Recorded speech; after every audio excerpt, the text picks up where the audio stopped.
नमस्कार। राष्ट्रीय स्वयंसेवक संघ के प्रकल्प विद्या भारती लखनऊ के प्रांगण में स्थित प्रोफेसर राजेंद्र सिंह रज्जू भैया उच्च तकनीकी सूचना संवाद केंद्र में आपका स्वागत है। समाज को स्वस्थ, निष्पक्ष और उपलब्धिदायक जानकारी देने के लिए हम इस परिचर्चा का आयोजन करते हैं, जिसमें सभी वर्गों के साथ साथ सरकार का पक्ष और योजनाएं समाज तक पहुंचाने हेतु ये किया गया। आज हम प्राचीन चिकित्सा पद्धति से बीमारियों के इलाज और एक स्वस्थ जीवन शैली का नेतृत्व करने के सर्वोत्तम तरीकों में से एक आयुर्वेद पर राष्ट्र संवाद के इस कार्यक्रम में चर्चा करेंगे। आधुनिक बीमारियों के इलाज में आयुर्वेद के बढ़ते महत्व को देखते हुए अब यह अधिक सक्रिय रूप से स्वास्थ्य और चिकित्सा देखभाल प्रणाली में प्रतिभाग करने के लिए तत्पर है। आयुर्वेद में न केवल उपचार होता है, बल्कि यह जीवन जीने का एक तरीका सिखाता है। भारतीय आयुर्विज्ञान आयुर्वेद पर चर्चा के लिए हमारे साथ विशेषज्ञ जुड़े हुए हैं, जो आयुर्वेद चिकित्सा पर प्रकाश डालेंगे।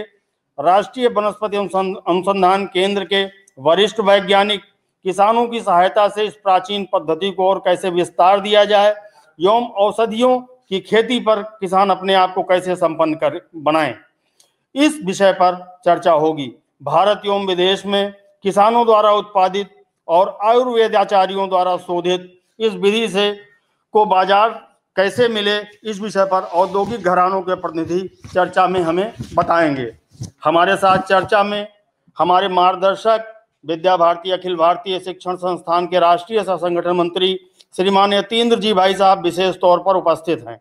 हमारे साथ ऑनलाइन अभी जुड़ेंगे उत्तर प्रदेश के राज्य मंत्री स्वतंत्र प्रभार आयुष धर्म सिंह सैनी जी, सवायजपुर के विधायक मानवेंद्र सिंह जी और बिजनेस स्टैंडर्ड समाचार पत्र उत्तर प्रदेश के एसोसिएट एडिटर सिद्धार्थ कलहंस जी।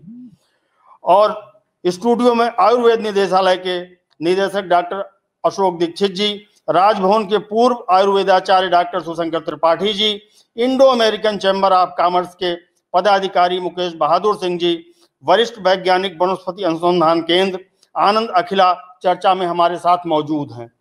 अब हम सुशंकर त्रिपाठी से अनुरोध करेंगे कि वो आज के इस आयोजन में अपनी चर्चा में अपना योगदान करें। आदरणीय सुशंकर त्रिपाठी जी। सभी को मेरा नमस्कार, अभिनंदन। जैसा कि आज इस विषय पे चर्चा होनी है कि आयुर्वेद की जड़ी बूटियां और आयुर्वेद के इलाज से जन सामान्य को अधिक से अधिक लाभ मिल रहा है, और उस दशा में हमारी जड़ी बूटियां हमारे पास कैसी हैं, किस तरह की हैं, उनका उत्पादन कैसे किया जाए, उनका संकलन कैसे किया जाए, संरक्षण किया जाए, संवर्धन कैसे किया जाए, इस बात पर ज़्यादा जोर दिया जाना है। जैसा कि आप पूरा जान रहे हैं कि आप पूरा विश्व जो है इस समय अपने आयुर्वेद की तरफ निहार रहा है, और उस जड़ी बूटी के इसके बारे में लोगों का ध्यान आकर्षित हुआ है। हमारी ये चिकित्सा पद्धति इतनी पुरानी है, जितना कहें उतना कम है।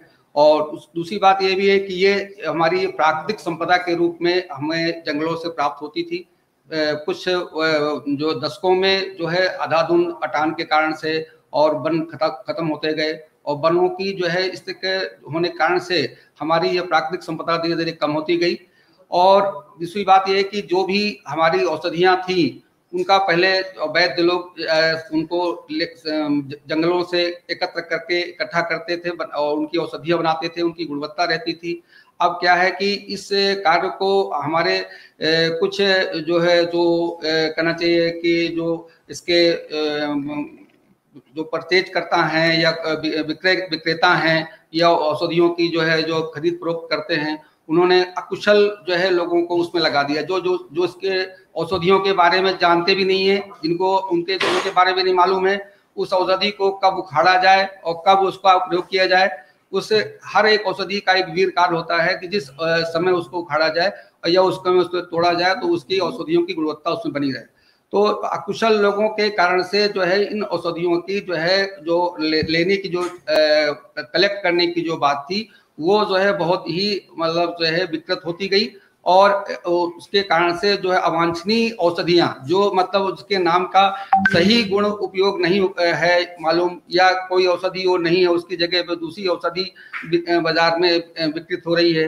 तो ऐसे में जो है उन औषधियों की पहचान कराना, उन औषधियों को उगाने के बारे में, उस औषधियों के संरक्षण के बारे में यहाँ पर विचार किया जाना है। देखिए जो है अमंत्रम अक्षरम नास्ति नास्ति मूल मनोस्तम अयोग्यम पुरुषा नास्ति योजकस्त दुर्बला। कोई ऐसा अक्षर नहीं है जो मंत्र ना हो, कोई ऐसी वनस्पति नहीं है जो औषधि ना हो, किंतु बस जानकार चाहिए उसके लिए। तो इस पूरे जो है जगत में जितनी भी हमारी वनस्पतियां हैं उनमें कोई न कोई गुण जो है छिपा हुआ है उन औषधियों में, औषधि के रूप में। उनको हमें आज जो है उसकी पहचान करनी है, ऐसा करके जैसे कि हम लोग जो है कहीं पर जैसे गांव के समीप जो है या घर के समीप या आपके जो जहाँ रहते हैं उसके आंगन में हमें औषधियों के लगाने के बारे में जोर दिया जाना चाहिए। साथ ही साथ जो है अब जो है औषधियों की खेती पर भी जो है जोर दिया जाना चाहिए। औषधि क्योंकि जो हमारे पास औषधियाँ जो हमको एक बहुतायत रूप में मिलती थी, उनका धीरे धीरे जो अंधाधुंध जो है उसका दोहन होने से उनका जो है प्राकृतिक स्रोत खत्म हो रहा है। क्योंकि क्या है कि किसी औषधि को जब कोई जंगल से तोड़ता है तो इस बात का ध्यान नहीं रखता कि उस औषधि को कितना हमें काटना है, उसको जड़ समेत उसको निकाल लेते हैं। तो इस तरह क्या होता है कि वो उस औषधि मूल रूप से खत्म हो जाती है। तो ऐसे औषधियों की पहचान करके हमको इसमें वन विभाग, कृषि विभाग, उद्यान विभाग और जो है आयुर्वेद विभाग को पूरी तरह से संयुक्त रूप से प्रयास किया जाना चाहिए कि इन औषधियों का संरक्षण कैसे हो। साथ ही साथ इन औषधियों के जो है उनको खेती के बारे में भी विशेष ध्यान दिया जाना चाहिए। मैं यहाँ आज जो है आपको 3-4 औषधियों पौधों के बारे में चर्चा करूंगा जो कि हमारे सबसे ज़्यादा महत्वपूर्ण है। आपकी जो तुलसी है, तुलसी जो है एक ऐसी औषधि है जो कि सब जगह उपलब्ध होती है। इसको हम एक होली वैसिल के रूप में जानते हैं। ऑसिमम सेक्टम जो है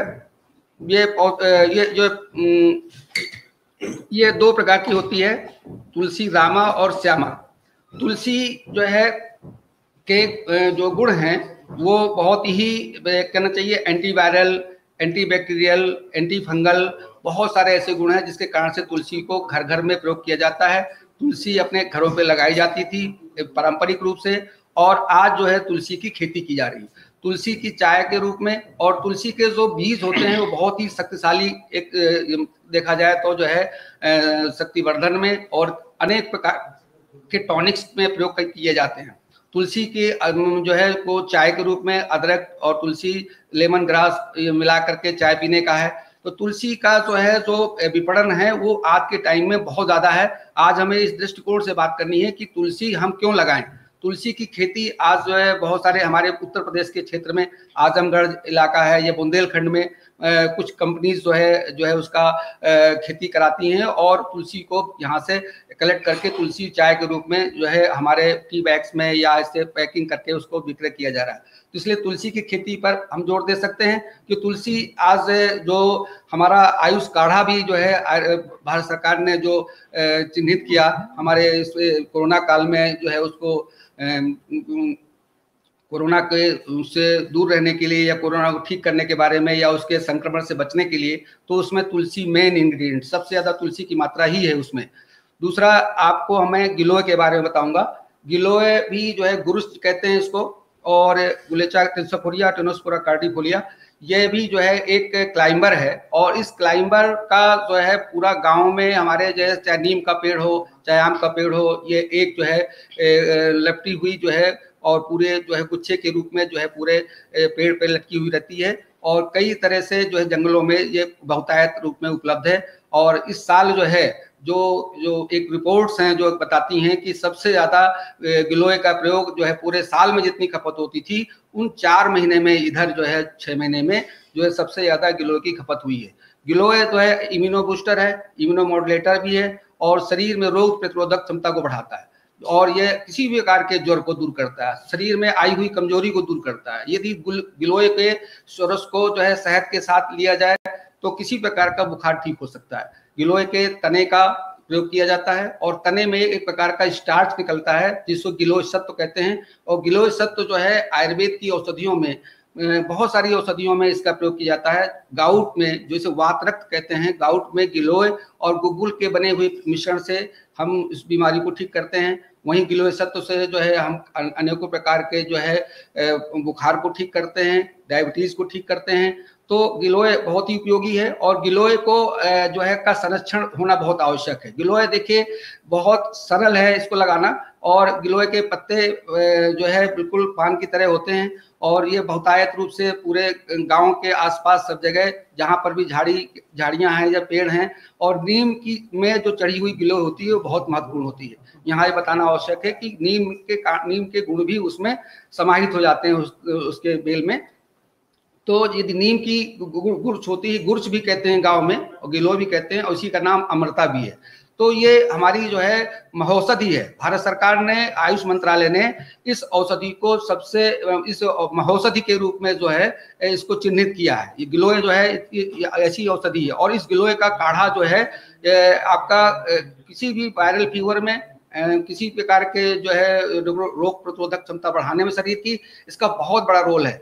तो इसको जो है हम जो भी हमारे घर किसान हैं, घरों पे तो इसको लगाने में थोड़ा सा दिक्कत है कि बहुत बड़ी झाड़ हो जाती है, लेकिन जो उनके खेत हैं या आसपास का जो है आपका बगीचा है, वहां पर पेड़ों में नीचे लगा सकते हैं उसको। इसको अलग से कोई खेती करने की जरूरत नहीं है। आपकी जो भी बाउंड्रीज हैं, बाउंड्रीज में किनारे किनारे इसकी बेल लगा दी जाए, और इसको जो है अच्छी तरह से इसका जो है मतलब चढ़ा करके उसको बेल को संरक्षित किया जाए, तो बहुत अच्छी आमदनी हो सकती है। और इन किसानों के लिए ये बहुत ही महत्वपूर्ण है इस बात का कि गिलोय की खेती कराई जाए।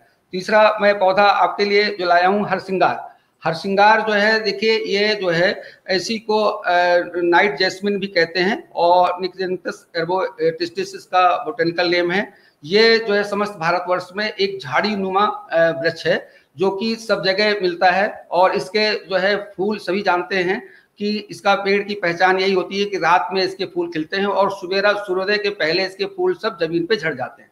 तो इसकी पत्तियां जो हैं भी लाभकारी हैं, इसके जो है आपका फूल भी लाभकारी हैं। इसका फूल जो है इसका कलेक्शन जो है लोग, आप यदि कहीं पर भी हरसिंगार के पौधे लगे हैं तो उनके जब फूल आते हैं तो इसको फूल को कलेक्ट करने के लिए लोग सवेरे ही जो है चले जाते हैं, और कलेक्ट करके सुखाते हैं, और इस बाजार में इसका विपणन बहुत ही अच्छा है, और इसकी अच्छी कीमत भी मिलती है, क्योंकि ये इसका फूल जो है, इसका जो पीछे का हिस्सा होता है वो केसरिया रंग का होता है। बड़ा पहचान में बहुत ही अच्छा लोग कर सकते हैं इसको। इसकी पत्तियों का जो काढ़ा होता है, पत्तियों के काढ़े को जो है हम किसी प्रकार के ज्वर में इसकी कोमल पत्तियों का सुरस बना करके लेकर के, जो ताजा सुरस जो है थोड़ा सा शहद और काली मिर्च मिला के लेते हैं, तो किसी प्रकार के बुखार में इसको ठीक करने के लिए प्रयोग कर लेते हैं।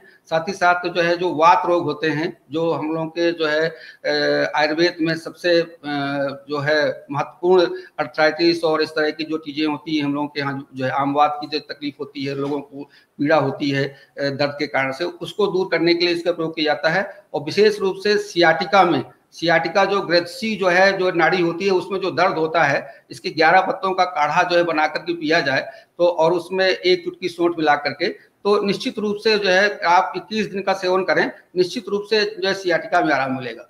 तो ये हमारे किसानों के लिए, एक आम पब्लिक के लिए जानकारी में भी आवश्यक होना चाहिए कि ये औषधि कितनी महत्वपूर्ण है और इसकी खेती कितनी आसान है।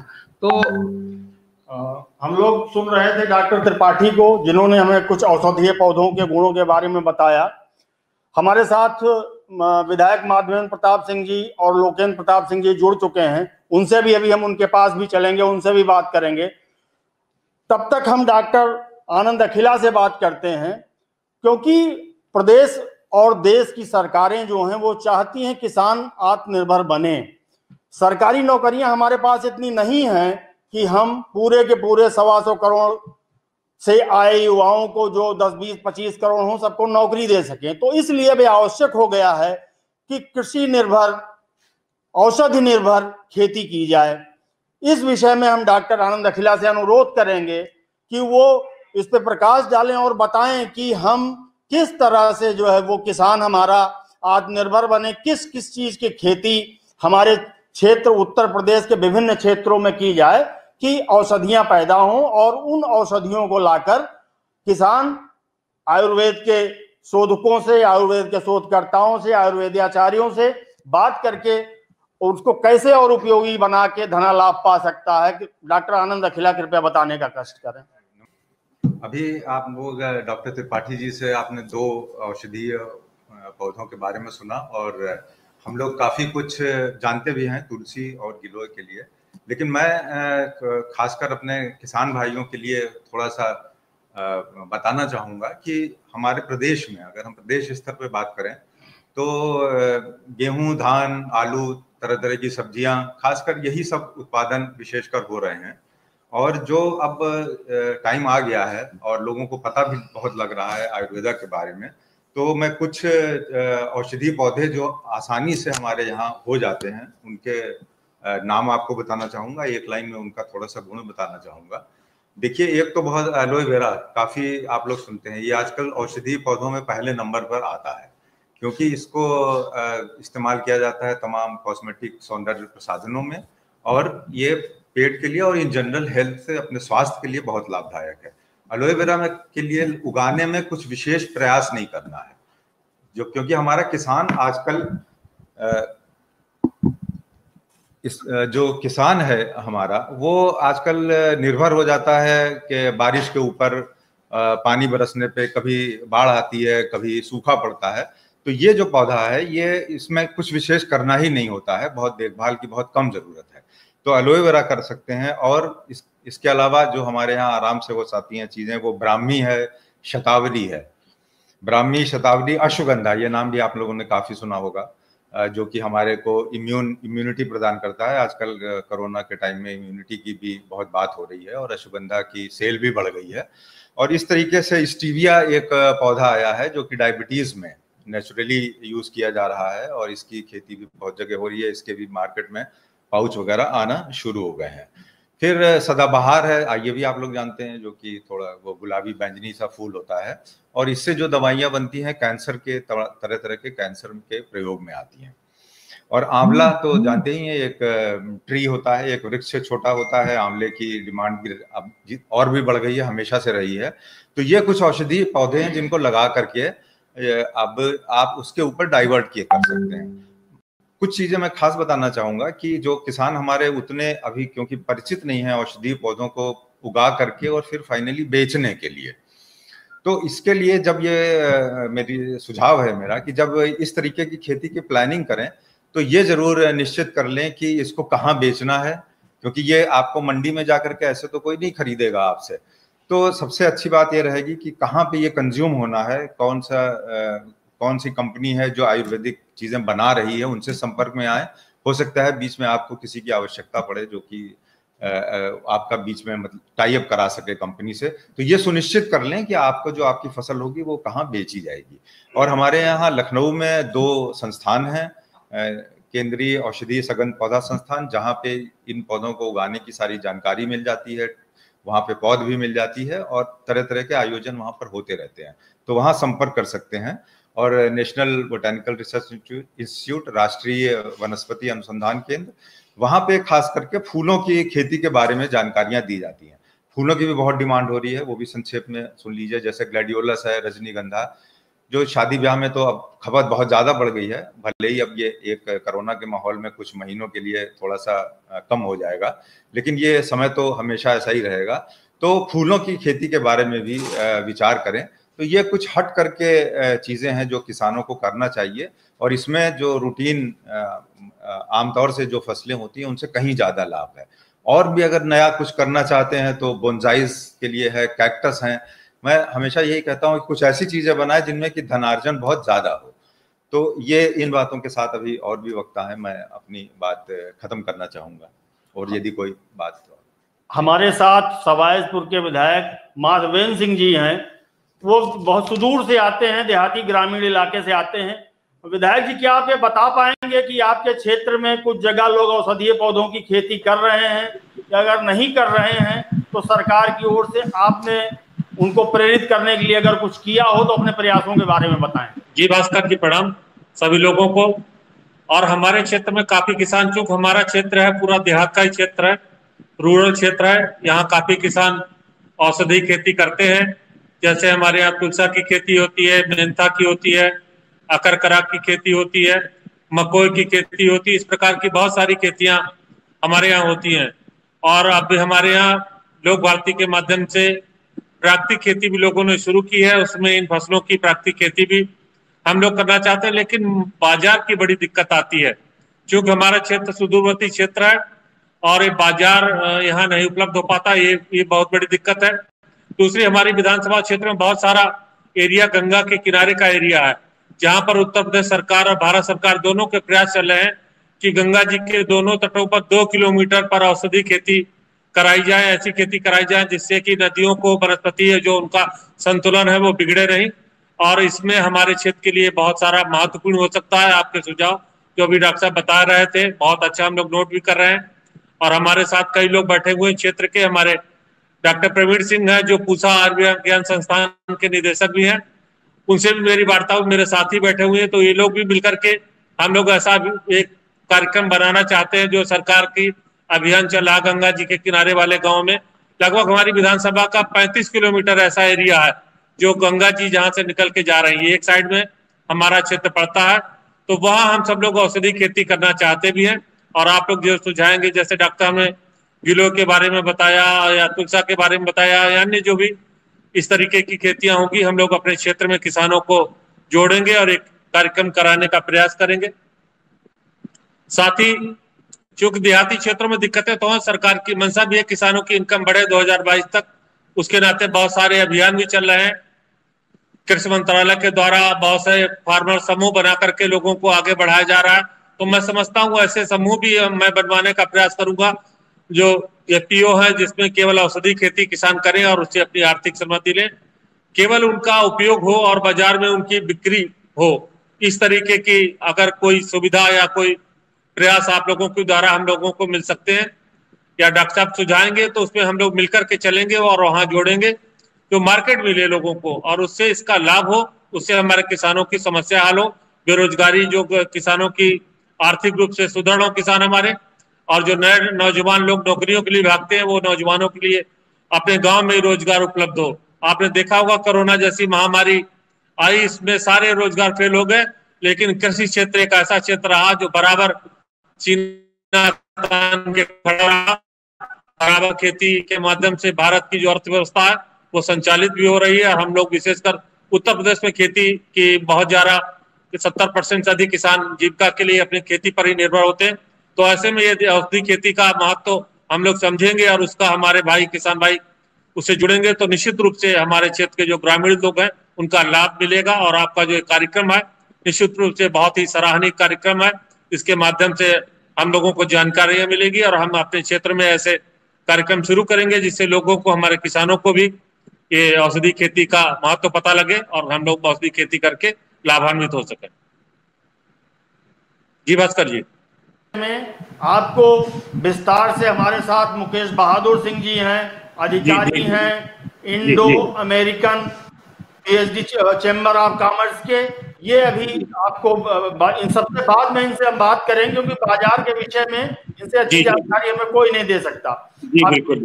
हमारे साथ लोकेन्द्र प्रताप सिंह जी हैं विधायक, कृपया वो भी अपने क्षेत्र के विषय में हम लोगों को थोड़ा सा बताएं, जिससे बाद में हम सरकार के प्रतिनिधि के रूप में हमारे पास मौजूद डॉक्टर अशोक दीक्षित से बात कर सकें। माननीय धर्म सिंह सैनी जी मंत्री आयुष प्रयास कर रहे हैं लेकिन अभी तक नहीं जुड़ पाए हैं। तब तक लोकेन्द्र जी आप आपके क्षेत्र में, आपके विधानसभा क्षेत्र में क्या ये खेती होती है, अगर होती है तो कौन सी खेती होती है, आप लोग उसके विषय में किस तरह से अपने किसानों को और समझाने का प्रयास कर रहे हैं कि औषधीय खेती आपको एक अच्छा पैसा दे सकती है। उनके बच्चे जो शहरों में जा रहे हैं घूमने के लिए, शहरों में कमाने के लिए जा रहे हैं, सुरक्षित माहौल में रह रहे हैं, तरह तरह की लतों के चक्कर में पड़ जाते हैं। तो अगर किसानों को आप लोग समझाएंगे तो जितना पैसा उसको वेतन के उससे ज्यादा उसको खेतों में मिले। लोकेन्द्र प्रताप सिंह जी। मैं भाई साहब लखीमपुर खीरी जनपद से हूँ, मोहम्मदी विधानसभा क्षेत्र है हमारा। प्रमुख रूप से यह कृषि प्रधान क्षेत्र है और यहाँ पर खेती अच्छे काश्तकार हैं जो बहुत अच्छी खेती करते हैं। लेकिन अभी तक वही पुराना खेती का ढर्रा, धान, गन्ना, गेहूं, आलू, केला अभी इसी क्षेत्र में उलझे हुए हैं। और जहां इधर गन्ने के क्षेत्र में जो गिरावट आई थोड़ा सा, इस वजह से दिक्कतें भी हैं। आज आवश्यकता है कि हम लोग औषधि खेती की तरफ चलें, या वैदिक युग की तरफ आज आने की आवश्यकता भी है। और बहुत प्रमुख रूप से इसका प्रचार नहीं है, गांव के क्षेत्रों में इस बात का प्रचार नहीं है। और यदि कोई कुछ करता भी है तो उसे कहाँ मार्केट मिलेगी, कहाँ वह ले जाएगा, यह सब सारी समस्या है। सरकारी स्तर पे इस सब चीजों की यदि चर्चा हो, हमारे पास तंत्र है, हमारे पास प्रबंधन है, यदि हम उस प्रबंधन के माध्यम से, हम अपने लोगों के माध्यम से इस बात का प्रचार गांव के क्षेत्रों में करें और उनको मार्केट दे सकें, तो निश्चित रूप से इसमें कहीं कोई दो मत नहीं है कि किसान की आय ठीक होगी और खेती में प्रगति के सुधार की ओर हम चलेंगे। ये बहुत अच्छा, आज मैं बहुत सौभाग्यशाली हूं कि मुझे आज आपके साथ ऐसे महत्वपूर्ण विषय पर जुड़ने का अवसर मिला। मैं भी मूल रूप से किसान ही हूँ, मैं भी प्रमुख रूप से खेती ही करता हूँ, खेती के अलावा कोई दूसरा व्यवसाय नहीं है। लेकिन मैं अभी तक उसी धान, गन्ना, गेहूं में ही उलझा था। आज तमाम प्रकार के आप लोगों ने ऑप्शन दिए, तमाम प्रकार की बातें बताई, हर सिंगार पे चर्चा हुई, तुलसी पे चर्चा हुई, गिलोय पे चर्चा हुई, ऐसे तमाम औषधीय खेती पे चर्चा हुई है। तो इसके जिला के केंद्र पे हम लोगों के साधन है, संसाधन है, आपके माध्यम से, आपके सिस्टम के माध्यम से यह किसी प्रकार से प्रचार क्षेत्र में हो जाए, मार्केट से क्षेत्र में भी ठीक होगी। बहुत बहुत धन्यवाद। लोकेन जी, हम लोगों ने धर्म सिंह सैनी साहब को ऑनलाइन आमंत्रित किया, अभी तक वो नहीं आ सके हैं, तो इसलिए आपको सरकार का वर्जन नहीं मिल पा रहा है। लेकिन आयुर्वेद निदेशालय के डॉक्टर अशोक दीक्षित हम लोगों के साथ हैं और वो आपको बताएंगे कि सरकार क्या क्या प्रयास कर रही है इस विषय में अवेयरनेस लाने के, लोगों को जागरूक करने के लिए सरकार क्या क्या प्रयास कर रही है। डॉक्टर अशोक दीक्षित, कृपया आप बताएं। सरकारी विभाग के हिसाब से मैं आपको जानकारी देना चाहूँ, आज बहुत अच्छा विषय रखा गया है कि किस प्रकार से खेती में औषधीय पौधों की खेती को बढ़ावा दिया जाए। औषधीय पौधों की खेती में जो सबसे बड़ी समस्या है वो बाजार की समस्या है, बाजार की उपलब्धता जो है समस्या है। अब इसके बारे में समझ लेते हैं। भारत सरकार ने इसके बारे में जब से राष्ट्रीय आयुष मिशन शुरू किया है, आयुष मिशन में आपका प्लांट मिशन करके एक है जिसमें औषधीय पौधों की खेती को बढ़ावा दिया जाता है। उत्तर प्रदेश राज्य में का वर्तमान में नोडल विभाग जो है वो हॉर्टिकल्चर विभाग है, उद्यान विभाग। उद्यान विभाग में कृषकों को पंजीकरण करते हैं, उनकी एक समिति है, उसका पंजीकरण करते हैं और उसकी काश्त के हिसाब से वो कितना उगाएंगे, कितना उनका एरिया है, उसको रिकॉर्ड करते हैं, उसके हिसाब से उनका पंजीकरण करते हैं और कौन सी फसल उगाएंगे, कौन सी औषधीय पौधे की खेती करेंगे, उसके हिसाब से भारत सरकार के द्वारा उसमें सब्सिडी भी प्रदान की जाती है खेती के ऊपर, औषधीय पौधों की खेती के ऊपर। लेकिन अभी तक सबसे बड़ी जो समस्या बनी हुई है एक बाजार की समस्या, कोई स्थायी बाजार। जबकि आप देखें कि उत्तर प्रदेश राज्य में लगभग 1000 औषधि उद्योग, औषधि जो आपका जिनको कहते हैं फार्मास्यूटिकल कंपनी जो दवाई बनाती हैं, आयुर्वेदिक औषधि का उत्पादन करती हैं, लगभग 1000 फार्मेसीज हैं छोटी बड़ी मिलाकर, और वो सभी रॉ मटेरियल में औषधीय पौधों का इस्तेमाल करती हैं। लेकिन एक कोई ऐसा तंत्र अभी डेवलप नहीं हो पाया है हमारे उसमें कि एक कोई ऐसा सिस्टम हो कि एक कोई MOU हो, कोई आपस में इस तरह की कोई वो हो कि जो भी उपज हो किसान की वो पर्टिकुलर कंपनी खरीदे, जो चीज़ों को उगाना चाहती है उस प्रकार के कृषकों को वो फसल उगवाए और उसको खरीदे। अभी इस तरह का सिस्टम डेवलप किया जाना है। इसके लिए भारत सरकार ने प्लांट बोर्ड, राष्ट्रीय स्तर पर आपका नेशनल प्लांट बोर्ड है और स्टेट लेवल पर स्टेट मेडिसिनल प्लांट बोर्ड बनता है। स्टेट मेडिसिनल प्लांट बोर्ड आज की तारीख में कृषि विभाग के अंतर्गत कार्य कर रहा है। मेरी जो राय है, व्यक्तिगत राय है कि ये आयुर्वेद विभाग के अंतर्गत इसका गठन किया जाना चाहिए। स्टेट मेडिसिनल प्लांट बोर्ड वो कोऑर्डिनेट करता है भारत सरकार के साथ, और हमको एक तंत्र डेवलप करना होगा जिसमें हम कृषकों और जो औषधि उत्पादक हैं, जो हमारी दवाई मैन्युफैक्चरिंग कंपनीज हैं, उनके बीच में एक MOU करवाएं और उनकी आवश्यकता के हिसाब से ही वो उगाएं और उसको जो है सीधे सीधे फसल बेचें। और अभी भारत सरकार की एक नई जो स्कीम का मतलब जो नया अमेंडमेंट किया है कि कॉन्ट्रेक्चुअल फार्मिंग की जा सकती है, कॉन्ट्रैक्ट किया जा सकता है, और कॉन्ट्रैक्ट में वही फसल उगाई जाएगी और उसका पूरा पूरा जो है खरीद वो कंपनी करेगी। तो इस दिशा में प्रयास जारी है और हम लोग लगे हुए हैं कि इस असल में 3 सेक्टर होते हैं। कृषि, जो औषधीय पौधे हैं उनकी खेती, फिर उनकी प्रोसेसिंग कि कंपनी को किस प्रकार की चीज़ों की आवश्यकता है और कब आवश्यकता है, और तीसरा फिर उसकी खरीद, उचित मूल्य मिले। इन तीनों चीज़ों के ऊपर, तीनों फैक्टर्स के ऊपर सरकारी स्तर पर, विभागीय स्तर पर हम लोग एक स्कीम तैयार कर रहे हैं और इसको तैयार करने से काफ़ी फायदा होगा और हम इसको अच्छी तरह से कर पाएंगे। तो मेरा सुझाव सबसे पहले तो स्टेट मेडिसिनल प्लांट बोर्ड और नोडल इकाई, और इसके लिए जो उत्तर प्रदेश में आपका राज्य सोसाइटी बनी हुई है, आयुष सोसाइटी के माध्यम से सारे काम होते हैं ये। और इसकी नोडल इकाई जो है हॉर्टिकल्चर उद्यान विभाग है। उद्यान विभाग में औषधीय पौधों की खेती के बारे में पर्याप्त जानकारी प्राप्त की जा सकती है। डॉक्टर दीक्षित, क्या आपको ऐसा नहीं लगता कि आयुर्वेद विभाग की ओर से कुछ प्रयास, कुछ लिखा पढ़ी की जाए सरकार के लेवल पे कि साहब हमको दवाइयों के लिए इन औषधियों की जरूरत है, ये औषधियां हमारे क्षेत्रों में पैदा होती हैं? क्योंकि उत्तर प्रदेश विभिन्न प्राकृतिक संसाधनों का केंद्र है। एक तरह से पूरा देश उत्तर प्रदेश में बसता है। तरह तरह की ऋतुएं हैं, तरह तरह की, हर जगह कहीं बरसात है, कहीं सूखा है, इस तरह से।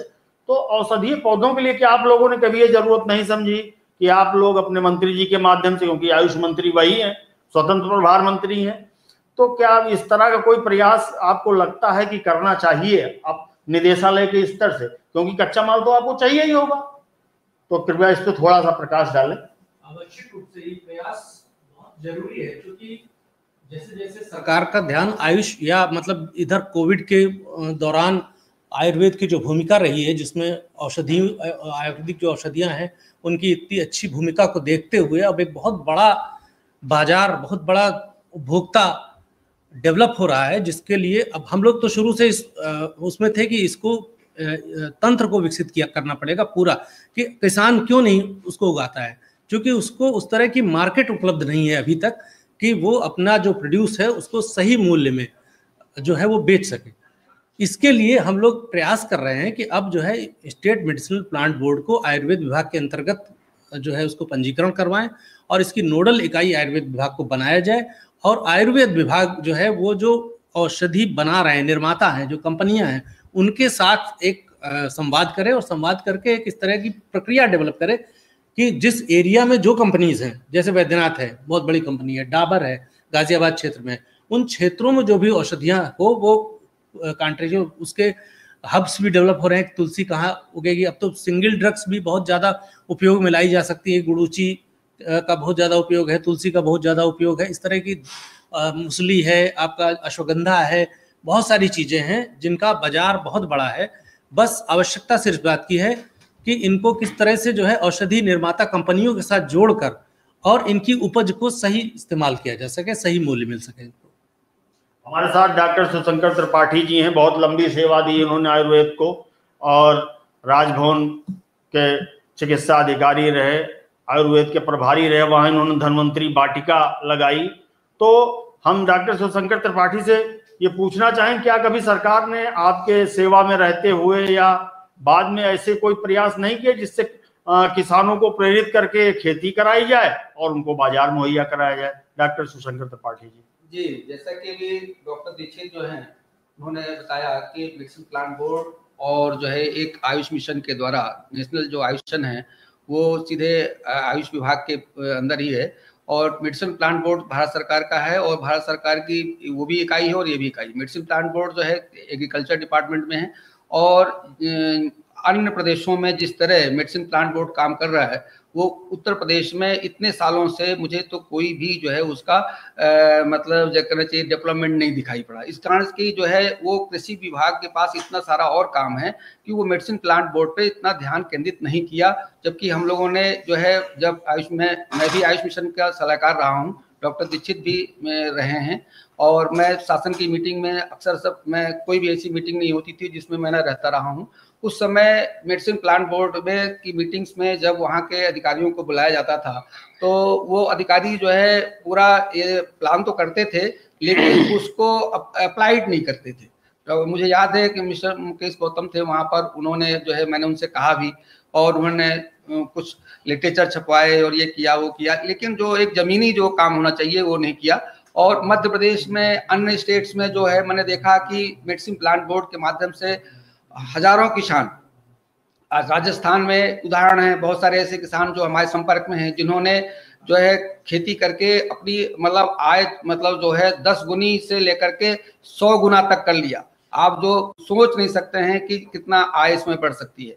तो निश्चित रूप से जब तक कोई नोडल इकाई अच्छे ढंग से काम नहीं करेगी, सरकार क्या करेगा? सरकार का तो पास तो उन्होंने एग्रीकल्चर डिपार्टमेंट को दे दिया।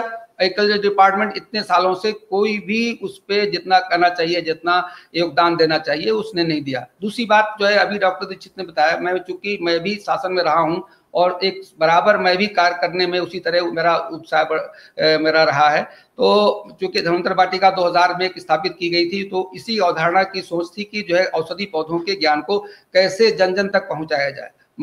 तत्कालीन महामहिम श्री विष्णुकांत शास्त्री जी की प्रेरणा से धन्वंतरि वाटिका की स्थापना हुई थी और वो एक वाटिका एक मॉडल के रूप में जानी जाती है औषधि पौधों की पहचान के लिए। तो मैं अभी पहले उसके बारे में बताऊंगा कि आयुष मिशन में जो है आपका जो है जो हॉर्टिकल्चर डिपार्टमेंट को हम लोगों ने जो पैसा दिया था उसका यूटिलाइजेशन लेने में हम लोगों को एक बार जब पैसा दिया गया तो उसका यूटिलाइजेशन लेने में ही हमको 1-1.5 साल लग गया। तो औषधि पौधों की पूरा जो है लोगों की जो रुचि उत्पन्न करने के लिए जब नोडल इकाइयां काम नहीं करेंगी, पैसा आया हुआ पैसा वापस हो चला गया। तो इस तरह देखिए यहाँ पर एक फोर्सफुली जो भी नोडल इकाई बने उसको काम करवाना होगा। और मेडिसिन प्लांट के लिए देखिए सभी किसान चाहते हैं कि हमारी अधिक से अधिक आय हो और अधिक से अधिक जो है हम जो है ऐसी एक खेती धीरे धीरे लोगों के पास सीमित हो गई है और उस जो कृषक जो हैं बहुत छोटे छोटे कृषक हो गए, तो उसमें उसको साल भर में यदि 4 फसलें वो नहीं करता है तो वो उसका जीवन यापन नहीं हो सकता, उसके खर्चे ही नहीं निकलेंगे। तो इसलिए इस बात पर जोर दिया जाना चाहिए। देखिए अभी भी जो आप सरकार देखिए जो प्रयास करती है वो ठीक है, लेकिन मैं तो अभी किसानों से सीधे बात करूंगा और सीधा यदि मेरी प्रसारण को सुन रहे होंगे तो मैं कहूंगा कि आज भी जो है जो लोग जो है देखिए आसपास जितने भी जंगल हैं अपने आसपास जितने भी लगे हुए हैं, मैं 30 पौधों का अभी नाम ले रहा हूं जो धन्वंतरि वाटिका के हम लोगों के औषधि पौधों के बारे में कि इन पौधों का संरक्षण और उनका बढ़ावा दिया जाना चाहिए। तो वो है जैसे आंवला है, अभी डॉक्टर अखिला जी ने बताया था, सीता अशोक से अशोक की छाल से सबसे ज्यादा जो महत्वपूर्ण लेडीज टॉनिक बनता है महिलाओं के लिए, कार्डियल अशोका रिस्ट वगैरह सब इसी से बनता है।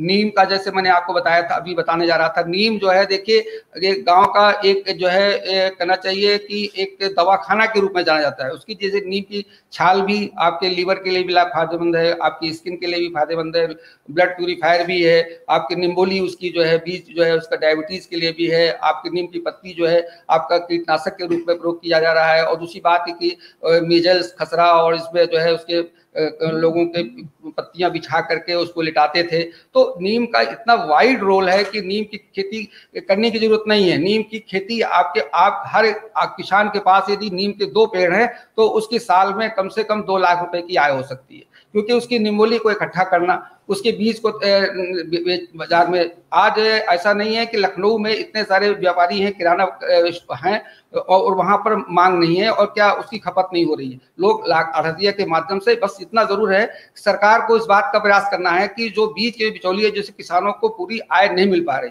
ऐसा नहीं है कि इन औषधियों का कलेक्शन नहीं हो रहा।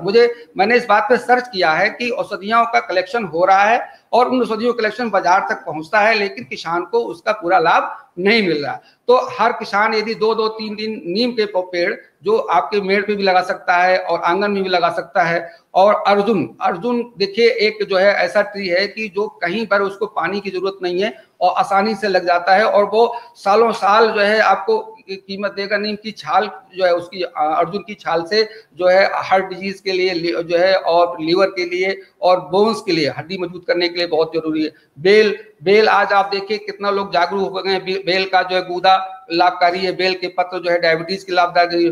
तो आप ये सब पौधे 8-8, 10-10 पौधे लगा लेते हैं, बेल का पत्ती का सुखा के रख लें, बेल के कच्चे बेल को जो है सुखा के रख लें, उसको आप स्थानीय बाजार में, ऐसा नहीं है कि डिमांड नहीं है, डिमांड है, आपको खोजने की बात है। और जामुन के बारे में भी जानते हैं आप, जो छिपा नहीं है, जामुन की गूदी जो है एंटी डायबिटिक है। जामुन की पत्तियां जो है घाव धोने के लिए बहुत अच्छी काम करती है। मौलश्री दातून जिसकी जो है आपके उसके लिए अच्छा है, दांतों के लिए।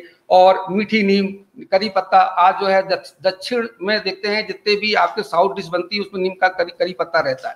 तो ये भी जरूरी है कि अपने स्वास्थ्य के लिए भी आप करी पत्ता के पेड़ जो है घरों पे लगा सकते हैं, बड़े गमलों में लगा सकते हैं। और करी पत्ता की जो है जो पत्तियां सुखा करके उसको मार्केट में आप दे सकते हैं। कचनार जो है कि छाल का जो है काढ़ा, किसी प्रकार की जो है आपका जो है जितने भी आपके वो जो है गांठें होती हैं, एडिनाइटिस होता है या कैंसर की गांठ होती है, ट्यूमर होता है, उसको ठीक करने में उपयोगी है। अमलतास आप देखते होंगे बहुत सारे पेड़ जो है शोभाकार पेड़ होता है, ये इसके दृष्टिकोण से भी लगाते हैं जो है शोभाकार के दृष्टिकोण से भी और एक मेडिसिनल प्लांट के भी दृष्टिकोण से। इसकी एक फलियां जगह जगह आपके पेड़ लगे होते हैं, उसकी फलियां जो है लोग बेकार में फेंक देते हैं, जबकि उसका कलेक्शन करके उसका गूदा निकाल के रख लिया जाए तो कॉन्स्टिपेशन को ठीक करता है, स्किन डिजीज को ठीक करता है। तो अमलतास के पेड़ भी लगाते हैं। निर्गुंडी। डॉक्टर साहब, हमने बहुत सारी जानकारी आपसे ली। अब हमारे साथ Indo American chamber of commerce के पदाधिकारी मुकेश बहादुर सिंह जी मौजूद हैं। हम इनसे चर्चा करें क्योंकि तमाम बहुत बड़े बड़े घरानों के साथ इनके संबंध हैं, जो औषधियां बनाते हैं, आयुर्वेद में डील करते हैं। तो हम इनसे जानना चाहेंगे कि देश में और देश के बाहर, प्रदेश में और प्रदेश के बाहर जो बाजार है आयुर्वेदिक औषधियों का, उसके विषय में ये किसानों की क्या सहायता करेंगे, क्या इनके पास कोई योजना है, क्या सरकार के लेवल पे कभी बात हुई है? क्योंकि ये बहुत ही जो है वो मृदुभाषी हैं और इनके संपर्क सरकार से लेके व्यापारियों तक बहुत अच्छे हैं। तो इन्हें ये प्रयास करना होगा, क्योंकि ये खुद भी एक किसान परिवार से आते हैं, कि किसानों की आय बढ़े, किसानों को बाजार मुहैया कराया जाए। बहुत चीजें हैं जो सरकार नहीं कर सकती है। अभी भी सरकार की नीयत बहुत अच्छी होने के बावजूद जो हमारा तंत्र है वो उतना एक्टिव नहीं है कि जैसे आयुष माननीय प्रधानमंत्री जी का ड्रीम प्रोजेक्ट है। अब आयुष के साथ ऐसा हो रहा है, ड्रीम प्रोजेक्ट, तो निश्चित तौर पे नीचे कुछ न कुछ पेच कसने की जरूरत है या नीचे कुछ न कुछ सुधार लाने की जरूरत है। अब मैं भाई मुकेश बहादुर सिंह से चाहूंगा कि वो अपनी बात बताएं कि हम किसानों को बाजार कैसे दिला सकते हैं। किसानों के लिए Indo American PhD chamber of commerce क्या प्रयास कर सकता है? श्री मुकेश बहादुर सिंह जी। धन्यवाद भास्कर जी। इससे पहले कि हम लोग बाजार विषय पर चर्चा करें कि जो आयुष सेक्टर है उसको उत्तर प्रदेश की अर्थव्यवस्था को बढ़ाने के लिए पूरे आयुष को, यानी आयुर्वेदिक, योगा, यूनानी, सीधा और होम्योपैथी, इन सभी सेक्टर्स को कंपाइल करके पूरे उत्तर प्रदेश की इकोनॉमी में कैसे कंट्रीब्यूट किया जा सकता है, किस तरह से उत्तर प्रदेश की अर्थव्यवस्था में पूरे आयुष का जो कंट्रीब्यूशन है उसको लाया जा सकता है। पर उससे पहले कुछ चीजों को समझना बहुत जरूरी है। अभी हम लोगों ने 3 विशेषज्ञ लोगों को सुना, शिवशंकर त्रिपाठी जी को, दीक्षित जी को और डॉक्टर साहब को। तो हमें यह समझने की आवश्यकता है कि जितने स्टेक होल्डर्स हैं आयुष से, तो अगर आपको उत्तर प्रदेश की अर्थव्यवस्था को आगे बढ़ाना है तो हर स्टेक होल्डर्स की जो समस्या है, केवल समस्या को सुनना ही नहीं होगा बल्कि उसका निराकरण करना पड़ेगा। उसके लिए सरकार के विभिन्न स्तरों पर फोरम्स बने हुए हैं कि देखिए, गवर्नमेंट जो है वो पॉलिसी बनाती है। पॉलिसी जो है कई बार हमें बिजनेस कम्युनिटी को सूट करती है और कई बार बिजनेस कम्युनिटी को नहीं सूट करती, लेकिन जो पॉलिसी होती है उस पॉलिसी के अनुरूप हम बेहतर व्यवस्था क्या दे सकते हैं, इसको हमें देखना पड़ेगा। जैसे अगर प्रधानमंत्री जी का विजन है कि भारत जो है वो विश्व गुरु बने, तो विश्व गुरु बनाने में मुझे ऐसे लगता है कि जिस विषय पर आज हम लोग इस सेंटर पे चर्चा कर रहे हैं, उस सेंटर पर जो ये चर्चा है इसका आउटपुट ये जाना चाहिए कि किस तरीके से जो बातें हम गुणवत्ता की बात कर रहे हैं गुणवत्ता एक अलग विषय है कि किस प्लांट का, किस मेडिसिनल प्लांट का क्या गुणवत्ता है, लेकिन कैसे हमारे किसान को फायदा होगा और वो क्यों करेगा, क्यों उस मेडिसिनल प्लांट को प्रोड्यूस क्यों करेगा। अभी हम लोगों ने लोकेंद्र जी को सुना, वो किसान परिवार से जनप्रतिनिधि है लखीमपुर से। तो अगर उनके पास में मान लिया छोटी होल्डिंग है, मान लिया उनके क्षेत्र के किसान केवल 2.5 एकड़ जमीन का होल्डर है, तो उसमें से एक जो पोर्शन है वो अपने रोजमर्रे के अनाज के लिए, धान गेहूं के लिए भी रखेगा। तो जो उसके पास छोटा टुकड़ा स्मॉल होल्डिंग बचता है वो क्यों बिजनेस को देगा जब तक कि उसको कोई आर्थिक लाभ नहीं होगा।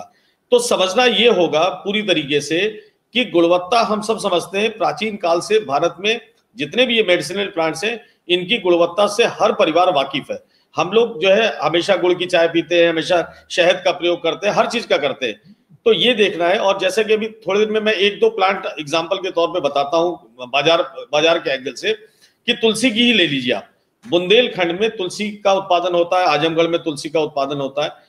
पूरे विश्व के लोग आकर के, अगर लखनऊ की बात करें तो ऑर्गेनिक इंडिया जैसी एक इजरायली प्रमोटर की कंपनी है जो ये सारे, चाहे वो शंख पुष्पी हो, अश्वगंधा हो, शतावरी हो, कुंठ हो, कुल्की हो, ये सारे जो है वो परचेज करते हैं और उसका वैल्यू एडिशन वो करते हैं और उसको बड़ी संख्या में बाहर लेकर के जाते हैं, बड़ी क्वांटिटी में बाहर लेके जाते हैं और अच्छी प्राइस लेते हैं।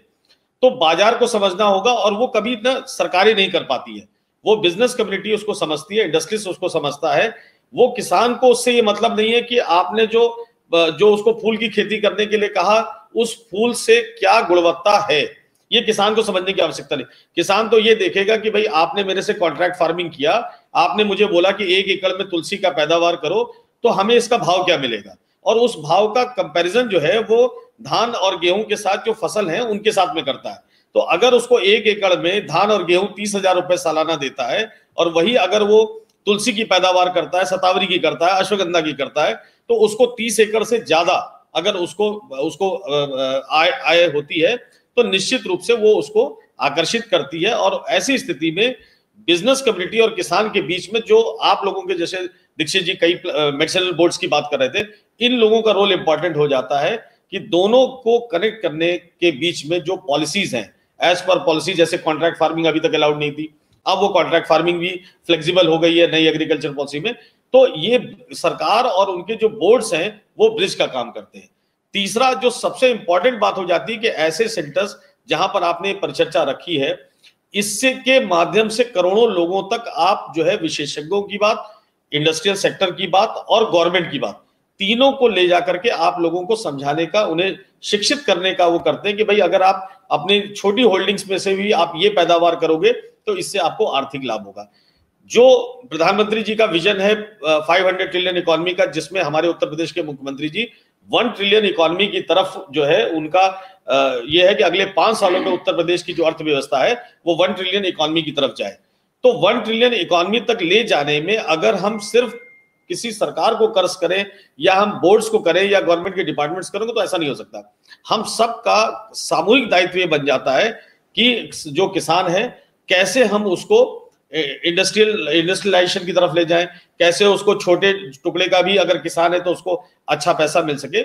इसके लिए सारे स्टेक होल्डर्स के साथ कंसल्टेशन बहुत इंपॉर्टेंट हो जाता है और उसमें जो सेंटर है इस तरह के, उनका रोल बहुत ही इंपॉर्टेंट हो जाता है, क्योंकि समझाने का काम हम लोग जो है इस प्लेटफॉर्म से करोड़ों लोगों को तो कर सकते हैं।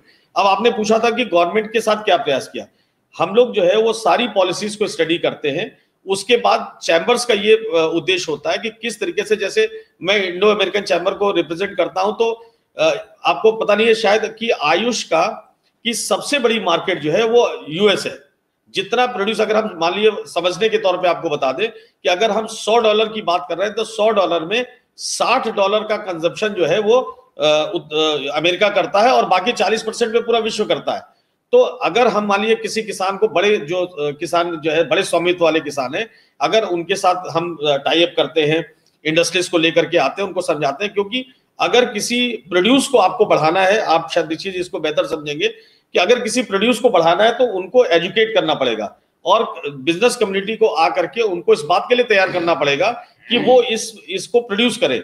उसके लिए आपको मार्केट समझना पड़ता है, कौन सी चीजों को आप बाहर ले आ सकते हैं, कैसे उसको पॉलिसी कर सकते हैं, पॉलिसी में अमेंडमेंट की क्या आवश्यकता है। इन बातों को बिजनेस कम्युनिटी अच्छे से समझती है और वो समझाती है। तो चैम्बर्स का रोल ये इंपॉर्टेंट हो जाता है कि वो गवर्नमेंट की पॉलिसी को बेहतर समझते हैं, उसे सरल भाषा में चाहे सेंटर्स के माध्यम से चाहे उनको जाकर करके किसानों को एडुकेट करते हैं और उनको ये समझाते हैं कि भाई आप जो रेगुलर खेती कर रहे हैं वो अपनी जगह पर सही है, बट अगर आप ये प्रोड्यूस करेंगे तो हम ये क्वांटम बाई करेंगे आपसे और इसको हम ले जाएंगे। उनको इससे मतलब नहीं कि आप उसे अमेरिका ले जा रहे हैं, यूरोप ले जा रहे हैं, लेकिन कई बार क्या होता है कि आपको उनको समझाना पड़ता है कि भाई इसको लेने के फायदे क्या है। तो इन फायदे नुकसान का जो आकलन है वो बिजनेस कम्युनिटी और इंडस्ट्री बेहतर तरीके से करता है और उसमें संवाद होना बहुत जरूरी है। जो आपने ये राष्ट्र संवाद रखा ये इसलिए है कि आप वेलनेस की बात करिए। इसमें अभी हमने पूरे डिस्कशन में सुना कि हम सिर्फ मेडिसिनल प्लांट्स की बात कर रहे थे, हम योग की बात नहीं कर रहे थे, हम यूनानी की बात नहीं कर रहे थे, हम होम्योपैथी की बात नहीं कर रहे थे।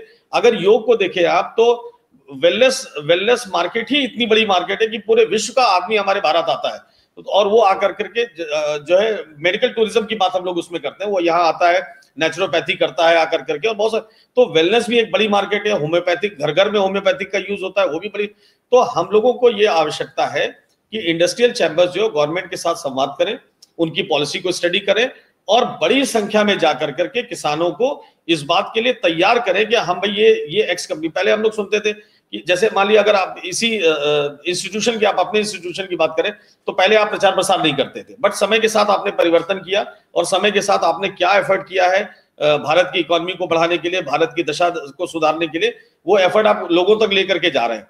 आज ये आवश्यकता हो गई है कि कैसे हम अर्थव्यवस्था को आगे बढ़ाने के लिए सारे स्टेक होल्डर्स के साथ में कंसल्टेशन करें और उनको इस बात के लिए तैयार करें कि आपके इस कंट्रीब्यूशन से, जैसे माइग्रेंट वर्कफोर्स अभी बहुत सारा 38 लाख मजदूर जो है वो आया है, वो भी किसान का बेटा है, उसके पास भी छोटी होल्डिंग है। तो किस तरीके से लोगों को आने वाले समय में नौकरियों की दिक्कत होगी। अमेरिका में भी आप देखें तो बहुत सारे लोग नौकरियों से निकाल दिए गए, उसमें भारतीय बहुत है। कैसे उनको तैयार करना है, इसको एडुकेट करने के लिए आपको ऐसे सेंटर्स को स्ट्रेंथन करने की जरूरत है, आपको संवाद करने की जरूरत है और उसमें जो है आपको गवर्नमेंट के साथ रेगुलर बेसिस पे संवाद करना पड़ेगा। गवर्नमेंट ने अपना काम कर दिया, उसने पॉलिसी बना दी, पॉलिसी के बाद जो एग्जीक्यूटिव, जो आपने कहा कि तंत्र जो है उसको नहीं करता है, जो बोर्ड्स हैं, जो डिपार्टमेंट्स हैं, जो इंफ्रास्ट्रक्चर है, उसको बढ़ाने के लिए हम सबका सामूहिक प्रयास क्या होगा उसको भी स्टडी करने की जरूरत है। हमें क्रिटिसाइज नहीं करना है, हमें तो प्रोग्रेसिव होना है। भाई दूसरे डेवलप कंट्रीज हमसे इसलिए आगे है कि वो क्रिटिसिज्म में नहीं है, वो संवाद करते हैं, वो एफर्ट करते हैं और चीजों को आगे बढ़ाते हैं। तो इस बात को अगर प्राइम मिनिस्टर के विजन को आगे बढ़ाना है, अगर उत्तर प्रदेश के मुख्यमंत्री जी के विजन को आगे बढ़ाना है तो संवाद की आवश्यकता है, उसमें ऐसे सेंटर्स को स्ट्रेंथन करना चाहिए। इसी बात के साथ मैं अपनी बात समाप्त करता हूँ। मुकेश जी, हम लोगों ने, हमारे वरिष्ठों ने जब इस सेंटर का जो निर्माण हुआ है, चर्चा का विषय आया, उसके विषय में आपको बता दें, हम लोग किसी भी विषय पे पूरी तरह से उस विषय पे आधारित चर्चा करते। हो सकता है हम योग पे भी चर्चा करें, हो सकता है हम यूनानी दवाओं पे भी चर्चा करें, हो सकता है हम तिब्बिया पे भी जाएं, तो सारी चीजें हैं। हम ये चर्चा, क्योंकि हमारे पास एक जो हमारा वर्ग है, हमारे विद्यालय से जुड़े वर्ग जो हैं, हमारे संगठन से जो जुड़े वर्ग हैं, वो हमारे कार्यकर्ता मैक्सिमम किसान परिवारों से आते हैं, वो अधिक से अधिक गांवों से आते हैं। उन्होंने वो दर्द देखा है। हमारे प्रचारक गांव में जाते हैं, साइकिल से जाते हैं, वो ये दर्द देखते हैं कि कैसे जीवन शैली जी जाए। हम लोग उन्हीं के अनुभवों का लाभ लेके मुकेश जी इन सब चीजों को कर रहे हैं। आज इस परिचर्चा में का सबसे बड़ा उपलब्धि हम लोगों की ये है कि हम लोगों ने आयुर्वेद पर चर्चा की। हमारे साथ परम श्रद्धेय हमारे मार्गदर्शक, पथ प्रदर्शक माननीय तीन भाई साहब जी भी हैं, जिनसे हम लोग उनसे अनुरोध करेंगे कि इस समय जो हमारे 1.5 से 2 लाख लोग ऑनलाइन इस कार्यक्रम को देख रहे हैं, उनको कुछ राय दें। आप बहुत वरिष्ठ प्रचारक हैं, आपके लिए जब आप बात करना चाहें तो चाहे मोदी जी से बात करना चाहे, कोई भी बात करेगा। आज भाई साहब को बैठाने का एक हम लोगों का कारण ये भी था कि इन तमाम चीजों को समझेंगे भाई साहब, और कहीं न कहीं भाई साहब के सहयोग से हम लोग आयुर्वेद के क्षेत्र में और आगे बढ़ेंगे। अब मैं आदरणीय यतीन जी से अनुरोध करना चाहूंगा कि वो आशीर्वचन के रूप में कुछ कहें और उसके बाद हम लोग इस परिचर्चा को विराम दें। आप सभी को बहुत बहुत बधाई, धन्यवाद भी। आज बहुत समसामयिक विषय पर चर्चा आप सबने की है। आयुर्वेद, ये जैसा बताया कि भारत की प्राचीन चिकित्सा पद्धति है, लेकिन बीच के काल में उस पर से विश्वास उठा। दूसरा, उसमें जितने शोध कार्य होने चाहिए थे उनकी उपेक्षा हुई। परिणाम स्वरूप आज जितना उसकी आवश्यकता थी उतना समाज ने उसका अनुभव नहीं किया। इसीलिए मुझे लगता है कि पहला काम है कि आयुर्वेद पर विश्वास समाज का जगह, जो धीरे धीरे जम रहा है। साथ ही साथ इसको एक जन जागृति का माध्यम बनाया जाए। सारे विषय को गांव गांव इस विषय को ले जाना पड़ेगा। और इसलिए घूमते फिरते मैं देखता हूं कि अगर इसकी चर्चा होती है, जैसा कि आज सब महानुभावों ने बताया, सभी पक्ष यहाँ उपस्थित हैं, यहाँ उद्योग से जुड़े हुए भी बंधु हैं, व्यापार से जुड़े हुए बंधु भी हैं, विशेषज्ञ भी हैं। और इसलिए अगर इसका सब मिलकर ही प्रयत्न होगा, और जैसा चर्चा हुई है कि भी सरकार ने, उद्योगपतियों ने, व्यवसायियों ने यह मिलकर प्रयत्न किया, तो किसान इस दृष्टि से अपना विचार कर सकता है। परंपरागत खेती से हटकर वो आयुर्वेदिक औषधियों की खेती कर सकता है। ऐसा मेरा अपना अनुभव है। मैं छत्तीसगढ़ में गया, कांकेर एक स्थान है बस्तर के लिए, जगदलपुर के लिए रायपुर से सड़क जाती है। वहाँ एक सज्जन है, मैं उनके फार्म हाउस को देखने के लिए गया। उन्होंने सरकारी नौकरी छोड़कर और औषधीय खेती की है, और बड़ा लाभ वो उसमें कमाते हैं। मैं मध्य प्रदेश में रतलाम में गया, वहाँ एक सज्जन मुझे मिले, और इसलिए घूमते फिरते पूरे देश भर के अंदर लोगों का इस दृष्टि से रुझान बढ़ा है। नॉर्थ ईस्ट के अंदर भी बहुत बड़ी मात्रा में है। मैंने मेघालय और यहाँ देखा कि उस दृष्टि से लोगों के प्रयत्न बढ़े हैं।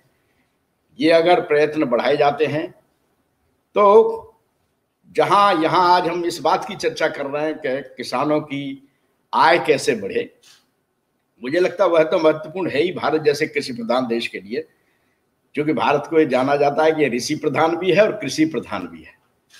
और इसलिए अभी इसकी उपेक्षा होने के कारण मैं अनुभव करता हूं कि जो और बाण भट्ट जी के ही जो सूत्र चले आ रहे थे 500 वर्ष पुराने नुस्खे, उन पर ही आयुर्वेद बहुत कुछ चला, लेकिन धीरे धीरे उसका अब चलन बढ़ा है। इसलिए प्रयत्न ये करना पड़ेगा कि इसकी जन जागृति हो, इनकी औषधियों की खेती को बढ़ावा मिले, इसको बाजार मिले, और आयुर्वेदिक चिकित्सा शिक्षा को बढ़ावा मिले, उसके विश्वविद्यालय प्रारंभ हो। दूसरा, मैं शिक्षा से जुड़ा हुआ हूँ। देश भर के अंदर हमारे विद्यालय चलते हैं, बड़ी मात्रा में गांवों से बच्चे हमारे यहाँ पढ़ने के लिए आते हैं।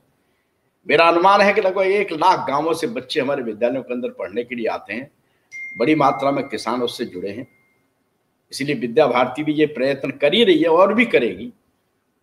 दूसरा, शासन के साथ हमने ये भी प्रयत्न प्रारंभ किया है कि इसको शिक्षा के साथ भी जोड़ा जाए।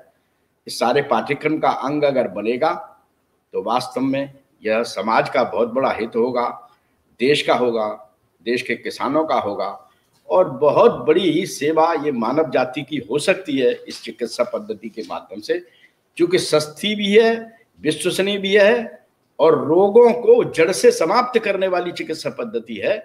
इसलिए आज जिन विषय पर चर्चा हुई है, मुझे लगता है कि मेरा यह अनुभव है, जहाँ जहाँ लोग मिलते हैं आज धीरे धीरे लोग यह औषधीय खेती की ओर बढ़े हैं। फूलों की खेती के लिए बड़ी मात्रा में, मैं अल्मोड़ा के अंदर गया, एक सज्जन नौकरी छोड़कर फूलों की खेती पर आए हैं। ऐसा ये प्रयत्न सारे देश में बढ़ा है। आप सब विशेषज्ञ बंधुओं के प्रयत्नों से जो आज चर्चा हुई है, मुझे लगता है इसका समाज को भी लाभ मिलेगा, इस प्रदेश को भी लाभ मिलेगा, और देश को भी इसका एक बहुत बड़ा लाभ मिलेगा। इसलिए इस अवसर पर आप सबको मेरी ओर से बहुत बहुत धन्यवाद, बधाई। आज की परिचर्चा में शामिल सभी वैज्ञानिक, डॉक्टर, हमारे Indo American chamber of commerce के पदाधिकारी, सब लोगों को, जो ऑनलाइन हमसे जो लोग जुड़े, जो लोग नहीं जुड़ पाए, उन सभी का धन्यवाद कि हमारे इस कार्यक्रम में आए। और ये जो हमारा ये केंद्र है, यहाँ हम लोग किसी राजनीतिक बहस के लिए, कभी न इकट्ठा होते हैं, न शायद भविष्य में इकट्ठा होंगे। ये हमारा पूरा का पूरा कार्यक्रम जो सरकार की नीतियां हैं उनके विषय में लोगों को सही जानकारी देना है। हम कोई सरकार के प्रवक्ता नहीं है, लेकिन अगर हम कोई ऐसी योजना आई है जिससे हमारे साथ जुड़े लोगों का, किसानों का, मध्यम वर्ग के लोगों का, उच्च वर्ग के लोगों का कुछ लाभ हो सकता है, तो हम उनको अपनी ओर से जानकारी देंगे। यही हमारे संगठन का मूल मंत्र है कि हम समाज के लिए, समाज के साथ, समाज के सहयोग से सारे कार्य करते हैं। आप सभी श्रोताओं का, उपस्थित विशेषज्ञों का बहुत बहुत धन्यवाद। नमस्कार।